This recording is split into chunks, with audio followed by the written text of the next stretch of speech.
Détournez le regard. Sérieusement, détournez le regard des villages en feu du Donbass. Oubliez un instant les rues éventrées de Pokrovsk ou les cratères fumants de Kharkiv. Ce que je vais vous raconter aujourd'hui ne se passe pas là où les caméras du monde entier sont braquées. Non, l'histoire, la vraie, celle qui est en train de faire basculer le destin de cette guerre, se joue dans le silence terrifiant des steppes du Sud. C'est là, dans la région de Zaporijia, que vient de se produire l'impensable. Imaginez une ligne de front figée, brutale, impitoyable. Et soudain, en quelques jours, tout s'effondre pour l'envahisseur.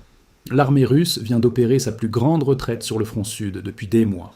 Ce n'est pas une simple manœuvre tactique, c'est un séisme. Ce qui a pris 60 jours de combats acharnés et sanglants à la Russie pour être conquis a été repris par l'Ukraine en 168 heures. Vous m'avez bien entendu. Une semaine pour effacer 2 mois de souffrance. C'est le genre de moment où l'histoire retient son souffle, où l'on sent que la plaque tectonique du conflit est en train de bouger sous nos pieds. Je sais ce que vous vous dites, on a déjà entendu parler de contre-offensive, d'espoir déçu. Mais restez avec moi, car les détails de cette opération sont d'une précision chirurgicale et d'une audace qui frôle la folie. C'est brut, c'est violent, et ça change tout. L'air est lourd dans le sud de l'Ukraine. Il y a cette odeur particulière de poussière, de métal chauffé par le soleil et de terre remuée par les explosions. Vladislav Voloshin, le porte-parole des forces de défense du Sud, n'a pas caché sa satisfaction, mais ce n'était pas une joie bruyante. C'était le soulagement froid de celui qui sait qu'il a évité le pire. Les Russes tentèrent de pousser vers le Dnipro, vers ces zones vitales pour la survie économique et logistique de l'Ukraine.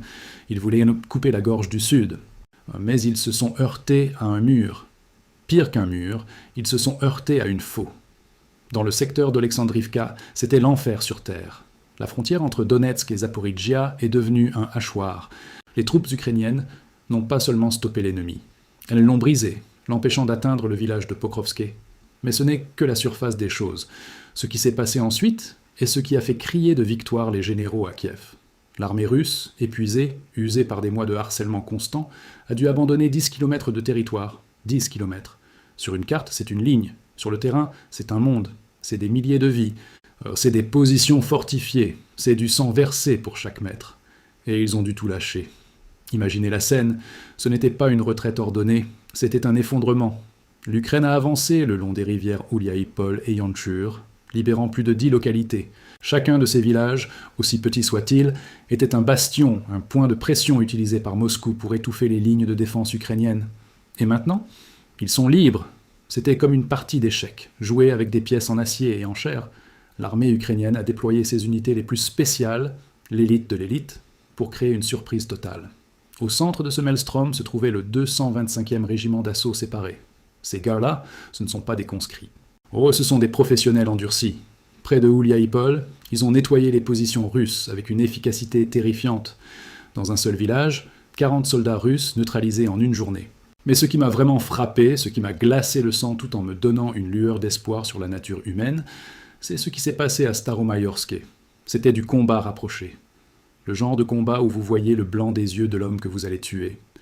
Les combattants du 225e ont pénétré les tranchées russes. Le chaos était total. La poussière, les cris, les tirs automatiques. Et pourtant, au milieu de cette fureur, ils ont fait des prisonniers. Beaucoup de prisonniers. Oui, ils ne les ont pas exécutés. Ils les ont fouillés, sécurisés et évacués. Les images sont là, indéniables. Des soldats ukrainiens, l'adrénaline au maximum, respectant les conventions de Genève, choisissant d'épargner la vie de ceux qui, quelques secondes plus tôt, essayaient de les tuer. C'est là que réside la vraie discipline. La coordination entre le groupe de frappe Cygne Noir, les pilotes de drones et l'infanterie était parfaite. Là où les Russes n'avaient pas de brouillage électronique, les drones frappèrent d'abord, ouvrant des corridors de sécurité. C'est une symphonie de destruction contrôlée qui a permis de repousser les Russes de 10 km sans presque aucune perte pour les assaillants. Mais avant de continuer, je veux que vous vous arrêtiez une seconde sur cette image des prisonniers épargnés. C'est une question qui me hante souvent quand j'analyse ces conflits.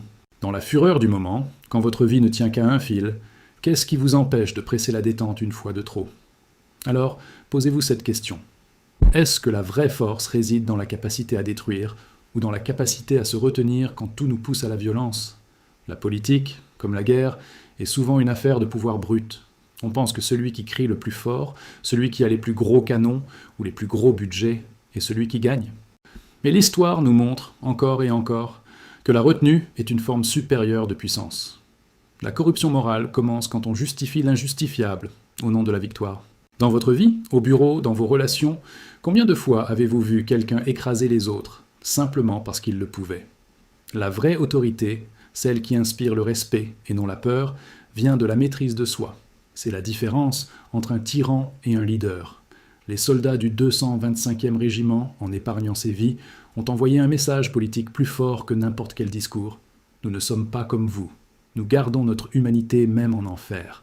Alors, c'est une leçon de stratégie pure. Ne jamais devenir le monstre que l'on combat, sinon la victoire a un goût de cendre. Revenons sur le terrain, car cette retraite russe n'était pas seulement due à la bravoure de l'infanterie. Il y a une autre dimension à cette bataille, une dimension technologique et froide. L'Ukraine ne s'est pas contentée de pousser, elle a innové. Le 475e régiment d'assaut indépendant est entré en scène. Eux, ils ont apporté quelque chose de nouveau, quelque chose qui a changé la donne, les drones à fibre optique. Je sais, ça sonne technique. Mais imaginez ce que ça signifie. Dans une guerre où le brouillage électronique est roi, où les Russes aveuglent les GPS et coupent les liaisons radio, ces drones filaires sont inarrêtables. Ils sont immunisés, ils voient tout, en tout le temps. Grâce à eux, les Ukrainiens ont pu voir jusqu'à 5 km derrière les lignes ennemies, dans les tripes même du dispositif russe. Tout était prêt pour le carnage. L'opération a commencé par l'asphyxie. Les camions de ravitaillement russes, ces artères vitales qui apportent les munitions et la nourriture, ont été ciblés en premier.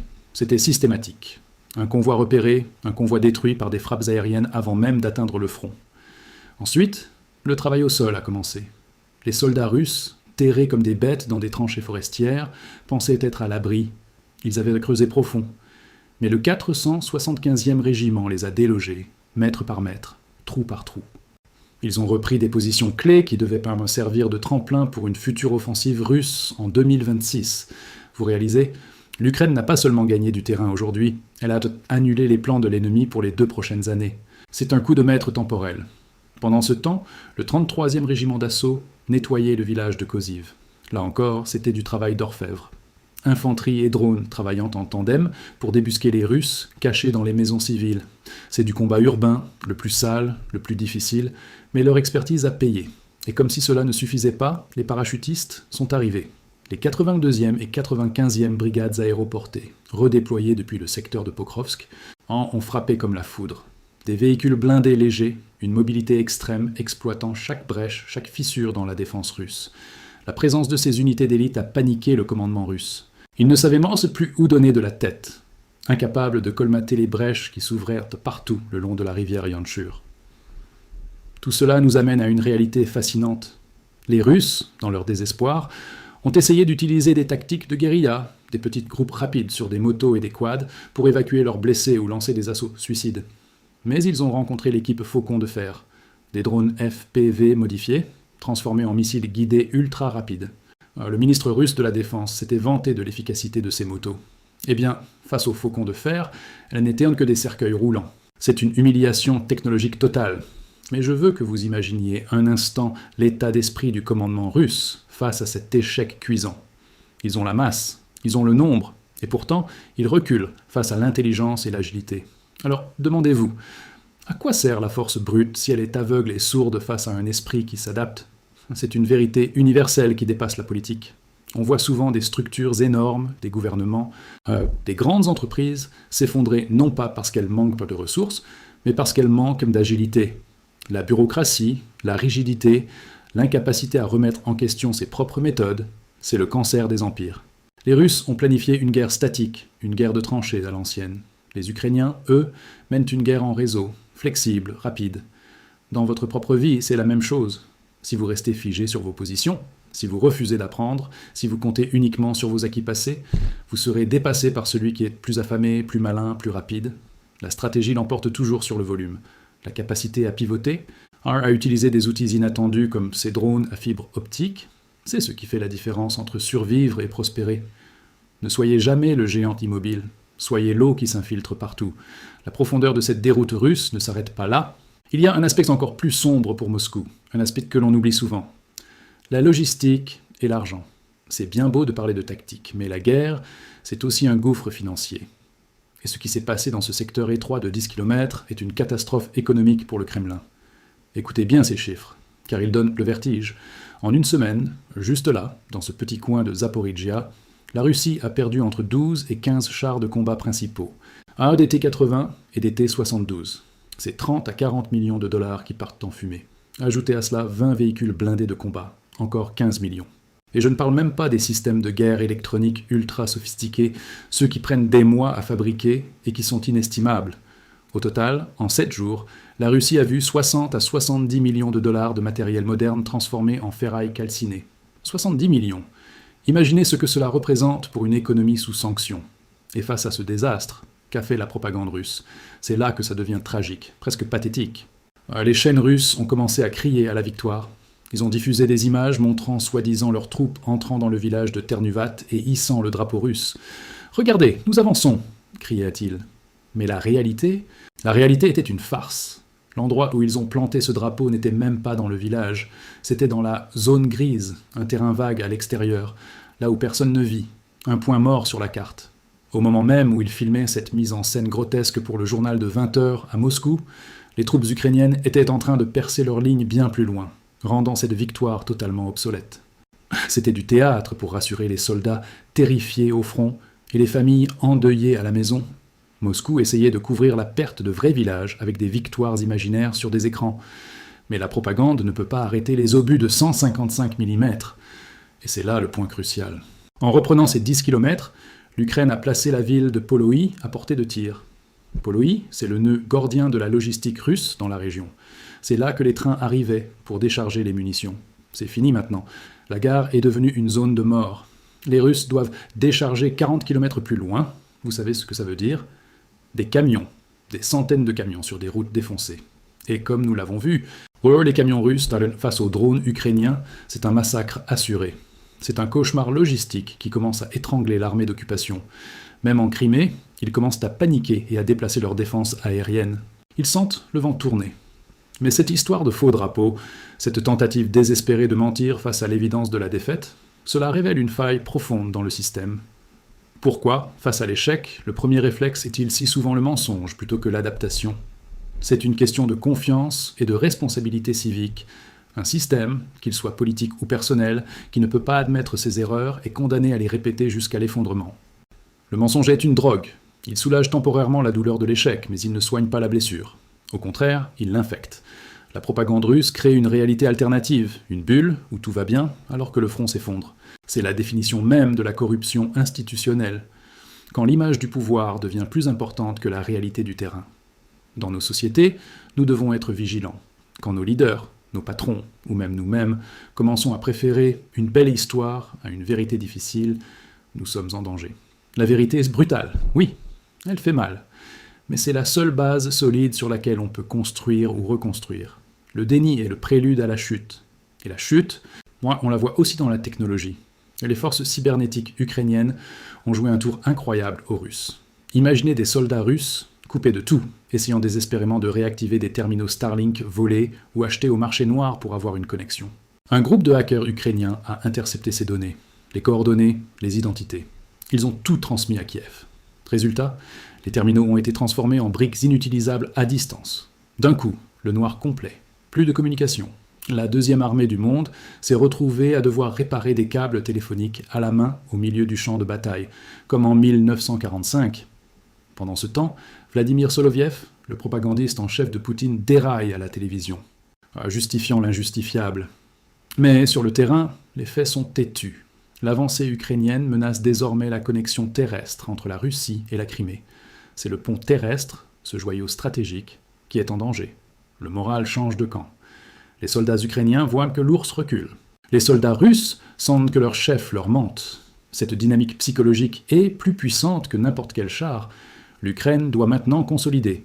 Gagner du terrain est une chose, le tenir en est une autre. Il faut déminer, fortifier, se préparer à la contre-attaque inévitable. Mais pour l'instant, l'initiative a changé de main. Début février, la Russie semblait avoir l'ascendant. Mi-février, tout a basculé. La Russie est maintenant dans cette position inconfortable de l'attente, essayant de deviner d'où viendra le prochain coup, aveuglée, sourde et saignant des millions de dollars par jour. Mais il y a une dernière chose, Une chose qui me frappe quand je regarde la carte de ces 10 kilomètres libérés. Comment une armée considérée comme épuisée peut-elle trouver les ressources pour surprendre le monde entier, encore une fois? C'est la leçon ultime de la résilience. On nous dit souvent que les jeux sont faits, que les gros bataillons ont toujours raison, que le destin est écrit par ceux qui ont le plus de ressources. Mais Zaporozh nous prouve le contraire. La volonté, l'ingéniosité et le courage peuvent tordre le bras au destin. C'est une leçon pour chacun de nous. Quand vous vous sentez coincé, quand l'opposition semble insurmontable, rappelez-vous que la situation peut changer en une semaine. L'inertie est une illusion. Rien n'est jamais figé. La puissance n'est pas statique. Elle circule. Elle va vers ceux qui osent, ceux qui innovent, ceux qui refusent d'accepter la réalité qu'on veut leur imposer. Pour l'instant, le ciel au-dessus de Zaporozh est d'un bleu ukrainien éclatant. Et ces drapeaux, les vrais, ceux qui flottent sur les toits des 10 villages libérés, ne sont pas là pour les caméras. Ils sont là pour rappeler que la liberté se gagne mètre par mètre, et que tant qu'il reste de l'espoir et de la stratégie, aucune occupation n'est éternelle. L'incertitude est maintenant dans le camp d'en face, et pour une armée démoralisée, l'incertitude est plus mortelle que les balles. Le balancier de la guerre a bougé. Jusqu'où ira-t-il? Seul l'avenir nous le dira. Mais une chose est sûre, ne jamais sous-estimer ceux qui se battent pour leur propre terre. La guerre est un art terrible, et cette semaine, l'Ukraine a peint un chef-d'œuvre de résilience sur la toile grise des steppes.